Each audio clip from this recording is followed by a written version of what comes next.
آپ نے ظاہر سیدہ اسماء پہ رحم کیا، مہربانی کی، ان کی وجہ سے اپنی اونٹنی کو بٹھایا، لیکن وہ کہتی ہیں فاستحییت ان اسیر مع الرجال، مجھے بڑی حیا آئی، شرم آئی کہ میں مردوں کے ساتھ چلوں۔ آج سالیاں جلدی سے اپنے بہنوئی کے پیچھے بیٹھنے کے لیے بالکل تیار ہیں، اور میں کہا کرتا ہوں بیٹھتی ایسے ہیں جیسے بیوی بھی نہیں بیٹھتی ہوگی۔ بیوی شاید اتنی مضبوطی سے شوہر کو ہاتھ نہ ڈالے بائک پہ بیٹھے ہوئے جتنی مضبوطی سے کون ڈالتی ہے؟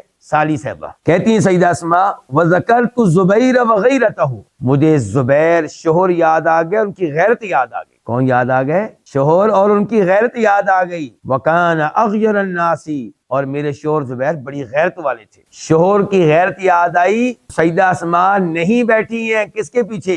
نبی علیہ الصلوۃ والسلام کے پیچھے، اور دائیں بائیں کون چل رہے تھے؟ صحابہ کرام، اللہ کے ولی، اللہ کے پیارے، اللہ کے محبوب، جن کے کردار میں کوئی کسی قسم کی گڑبڑ نہیں تھی۔ یہ وہ شرم و حیا ہے جو ہر عورت میں ہونی چاہیے، یہ وہ غیرت ہے جو ہر مرد میں ہونی چاہیے۔